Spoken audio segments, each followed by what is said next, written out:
बिस्मिल्लाहिर्रहमानिर्रहीम। अस्सलाम वालेकुम। अब पूरे मुल्क में तमाशा लगा हुआ है, जमान पाक ऑपरेशन होगा, फलाना होगा, नहीं होगा। आपके मुंह पर थप्पड़ लगा है और थप्पड़ इतना करारा लगा है कि उसकी गूंज इंटरनेशनल मीडिया तक जा रही है। ये ज़रा मिडिल ईस्ट आई की ज़रा खबर पढ़िए। सऊदी अरब ने पाकिस्तान को कह दिया है enough is enough, no more easy money. यानी अब इस बात को आप समझ लें कि अगर सऊदी अरब ने ये बात कह दी है तो आपको डिफॉल्ट की तरफ जाने से अब कोई नहीं बचा सकता। सिर्फ ये अब गेम सऊदी अरब के हाथ में है कि अगर आप इस सूरत हाल में कुछ इंसानों वाला काम कर ले तो शायद बेहतरी आ जाए। मामला क्या है देखिए, इस वक्त सूरत हाल ये पैदा हुई है कि सऊदी अरब के जो मिनिस्टर हैं उन्होंने कुछ अरसे पहले ऐलान किया था कि आज के बाद हम किसी को कोई फ्री मनी यानी इस तरह का पैसा नहीं देंगे। हम अपने लोगों पर टैक्स लगा रहे हैं, हम ऑयल फ्री इकोनॉमी लेकर जा रहे हैं। तो जिन ममालिक को हम पैसा देते हैं, मिसाल के तौर पर उनमें इजिप्ट है, मोरक्को है, जॉर्डन है या उसमें दीगर ममालिक हैं। यानी मिसाल के तौर पर अब ये जितने मिडिल ईस्ट के हों या कोई भी मुस्लिम कंट्रीज़ हों या कोई और हो, उनको हम पैसे देते हैं, इंक्लूडिंग पाकिस्तान। पाकिस्तान तो वैसे भिखारी है, तो वो देते हैं। तो अब वो नहीं है। अब वो कह रहे हैं अगर हम अपने लोगों पर टैक्स लगा रहे हैं तो आप भी लगाएं। वो टैक्स क्या है? आपने जिन लोगों पर टैक्स लगाना, जो IMF आपको कह रहे हैं कि भाई टैक्स लगाओ अमीरों पर। यानी मिसाल के तौर पर अब आप देखें भाई, आपके जो नैब के चेयरमैन हैं नए, लेफ्टिनेंट जनरल नजीर अहमद, यानी आप अंदाजा कर लें कि वो ऑलरेडी रिटायर्ड हैं, उनको इतनी फैसिलिटीज मिल रही हैं, इतनी फैसिलिटीज मिल रही हैं जिसमें न जाने कई सौ के कई हजार खानदान जो है वो जिंदगी बसर कर सके। आपने उनको नैब का चेयरमैन बनाया है और उनको जानते क्या फैसिलिटीज मिली हैं? सबसे पहले तो जनाब की तनख्वाह रखी गई है 17 लाख रुपया पर मंथ। पेंशन उनको अलग मिल रही है, वो जो कौम के टैक्स के पैसों से सारा काम जा रहा है। और अब देखिए 17 लाख रुपया उनको पर मंथ तनख्वाह मिल रही है बतौर नैब के चेयरमैन के। और एक धेला जिसको कह सकते हैं वो भी इन्होंने रिकवर नहीं करवाना। उसके अलावा इनको एक घर मिल रहा, आलीशान घर, 2 लग्जरी गाड़ियां, 2 केनाल का प्लॉट पोर्श एरिया में, 2000 बिजली यूनिट्स और 600 लीटर पेट्रोल इनको फ्री मिल रहा है। यानी आप अंदाजा कर लें कि ये हमें करोड़ों अरबों में पढ़ते हैं ये लोग। और उसके बाद सूरत हाल ये है कि आप जब सऊदी अरब को जाकर कहते हैं कि सरकार वो 30 जून तक हमें IMF ने कहा है कि आपने हमें रिटर्न लिख कर देना है कि सऊदी अरब के पास जाएं, UAE से भी आपने पैसे लेने हैं। अब उनसे रिटर्न गारंटी लेकर आके दें कि आप 30 खास तौर पर 30 जून तक इतने आपके अकाउंट में पैसे आ जाएंगे या आप रखेंगे, तब हम आपको कर्जा जारी करेंगे। तो सऊदी अरब ने तो आपको इनकार कर दिया। उन्होंने कहा कि भाई रिफॉर्म्स करें, हम कर रहे हैं। यानी मिसाल के तौर पर आप मोहम्मद बिन सलमान को देखें, दुनिया में अगर इस वक्त जो टॉप के लीडर्स हैं उनमें इस बंदे का नाम आता है। उन्होंने काम ये किया कि अपने जितने पुरानी लड़ाइयाँ थी वो ख़त्म की। चाइना, जो इमरान खान ने पौधा लगाया था ईरान और सऊदी अरब की दोस्ती का, वो चाइना ने पूरा किया। चाइना ने सऊदी अरब और ईरान की दोस्ती करवा दी, लड़ाई ख़त्म, यमन जंग अब ख़त्म इंशाल्लाह। उसके बाद इनके सफ़ीर जाएंगे एक दूसरे के साथ मामलात। ये सबसे बेहतरीन बात है। उम्मत मुस्लिमा के अंदर भी लड़ाई और ये तमाम चीज़ें इंशाल्लाह ख़त्म होंगी। ये बेहतरीन है कि उम्मत के 2 जो ममालिक है वो एक दूसरे के करीब आ गए हैं। उसकी वजह क्या है? मोहम्मद बिन सलमान ये चाह रहे हैं कि लड़ाई ख़त्म करके हम आगे बढ़े।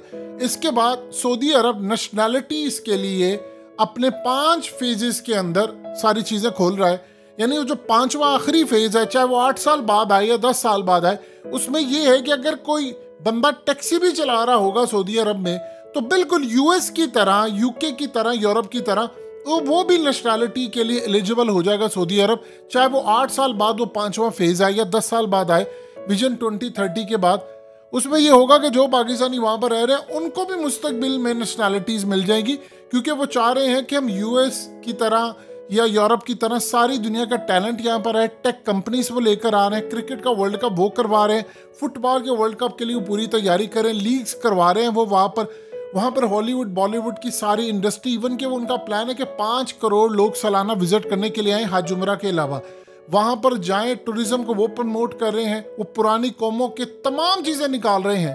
अकेला बंदा बैठकर इतने काम कर रहा है आप उससे भीख मांगने के लिए चले जाते हैं कि आप हमें भीख दे दें। आप बताइए, आप मोहम्मद बिन सलमान को कहेंगे कि सर ये पाकिस्तान के अंदर आपको हम एक प्रोजेक्ट लॉन्च कर रहे हैं और इस प्रोजेक्ट में ये आइडिया और ये फैसिलिटीज है, वो कहेंगे ठीक है मैं 20 अरब डॉलर इन्वेस्ट करने के लिए तैयार हूँ। आप उनको इस तरह कन्विंस करें, वो कहते हैं आप अपने मुल्क में अमन कायम करें, सिक्योरिटी दे, अच्छा प्रोजेक्ट दे, हम आपके मुल्क में इन्वेस्ट करेंगे। वो इंडिया में इन्वेस्ट करें, वो दुनिया भर में इन्वेस्ट करें। आप उनसे मांगने चले जाते हैं भीख, सर हम 1 अरब डॉलर दे दें, 2 दे दें, आपने हमारे सर पर ऐसे तो नहीं आप उसको कन्विंस कर सकते। उनको कन्विंस देखिए, जिस बंदे का सोच का लेवल ये है कि वो वर्ल्ड कप करवाना चाह रहे हैं, उनका लेवल ये है कि उन्हें रोनाल्डो को वहां पर ले आए हैं। वो सारे दुनिया की बेहतरीन टेक कंपनीज को, फेसबुक, यूट्यूब से लेकर सबके हेडक्वार्टर्स को वहां पर लेकर आ रहे हैं। वो एक नया शहर बना रहे हैं जो ना किसी इंसानी आंख ने पहले देखा ना। आप उनसे जाकर मांग रहे हैं कि आप हमें पैसे दे देंगे, तो वो करेंगे क्या? आप डिफॉल्ट होने जा रहे हैं।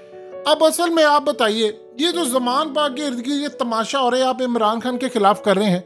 इमरान खान ने उस दिन बयान दिया कि मोहम्मद बिन सलमान मुझसे राब्ते में है। मोहम्मद बिन सलमान क्यों राब्ते में है ये इमरान खान ने नहीं बताया। क्यों? शुक्रिया भी अदा करें कि आपने सुलह करवाने के लिए जो पौधा लगाया था वो दरख्त बन चुका है और वो इमरान खान को पसंद करते हैं। ये पाकिस्तान में प्रोपागेंडा बाजवा के दौर में करवाया गया था और बाजवा ने अपने साफियों के जरिए ये प्रोपागेंडा करवाया कि उनकी आपस में ये चीजें वो असल में पसंद करते हैं। मोहम्मद बिन सलमान खुद हैं तगड़े लीडर, उनको तगड़े लीडर पसंद है। आप देखिए, वो अमेरिकी कैंप से निकल गए हैं, रशिया के साथ वो खड़े हैं, चाइना के साथ वो खड़े हैं, इमरान खान भी उनके साथ खड़ा था। तो आप ये बता दें, मोहम्मद बिन सलमान ने बाइडेन को आंखें दिखाई, यानी उसे तगड़े लीडर होने का सबूत दिया। इमरान खान भी वही काम करे, तो वो कैसे इमरान खान को नापसंद करते? ये असल में सूरत हाल आपको समझ नहीं आ रही। आपको वहां से पैसा नहीं मिलेगा, आप बैंकरप्ट हो जाएंगे। आपको सबसे पहले मुल्क में इलेक्शन करवाने, इन्वेस्टमेंट आएगी तो ये काम आगे चलेगा। ये चीजें अब आप बंद कर दीजिए। आपको सऊदी अरब ने कहा कि भाई रिफॉर्म्स, उनके मिनिस्टर ने जब कह दिया था तो आपको भीख मांगनी नहीं चाहिए थी। कब तक आप मांगेंगे उनसे भीख? और भीख लेकर भी आपने वो काम कर रहे हैं IMF के पैकेजेस कि आप सोच नहीं सकते। डॉलर हम ले, अभी तो उन्होंने आपको कहा हुआ है कि आपने 350-400 तक डॉलर लेकर जाना है, आपका मुल्क चल पाएगा। आप तो शाम वाले हालात, ये इजिप्ट से बुरी आपकी हालत है। आप तो आज डिफॉल्ट हुए, कल हुए, परसों हुए। तो इस सूरत हाल में अब आप देख लें, बेइज्जती आपके मुंह पर अगले थप्पड़ मार रहे हैं। और वो आप सोचिए, आप मोहम्मद बिन सलमान को आज कन्विंस कर लें कि देखिए हम अपने मुल्क में सबसे पहले क्या है, आप UAE में चले जाएं, दुबई में आप चले जाएं, क्यों सारी दुनिया वहां पर इन्वेस्ट करिए। आप कतर में चले जाए, वर्ल्ड कप वहां पर हुआ है, सऊदी अरब में क्यों आ रही। उन्होंने एक काम किया, सबसे पहले अमन वहां पर कायम किए। रात के 2 बजे भी कोई औरत जा रही होगी, किसी की जरूरत नहीं है उसको आंख उठाकर देख सके, चाहे वो यूरोपियन है, लोकल है, पाकिस्तानी है, इंडियन है, एशियन, व्हाटएवर कोई भी है। ये चीज होती है कि आपको अमन नजर आए वहां पर। जब अमन नजर आता है तो जिस तरह UAE के अंदर 200 नेशनैलिटीज के लोग आते हैं और वो खुश है, तो इसी तरह सऊदी अरब और सारी जगह आपके मुल्क में हालत ये है कि बलोचिस्तान जैसे इलाके में पंजाब के शायद 99.99% लोग गए नहीं, इसी तरह वो यहाँ पर नहीं आए।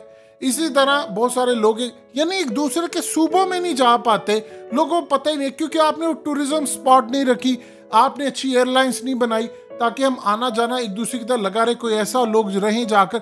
आपने अमन के लिए कुछ किया नहीं।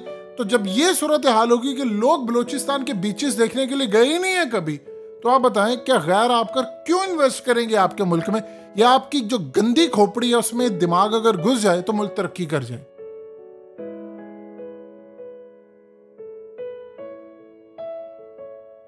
हकीकत टीवी को सब्सक्राइब करना मत भूलें, वीडियो को लाइक करें, शेयर करें और कमेंट सेक्शन में अपनी राय का इजहार जरूर करें।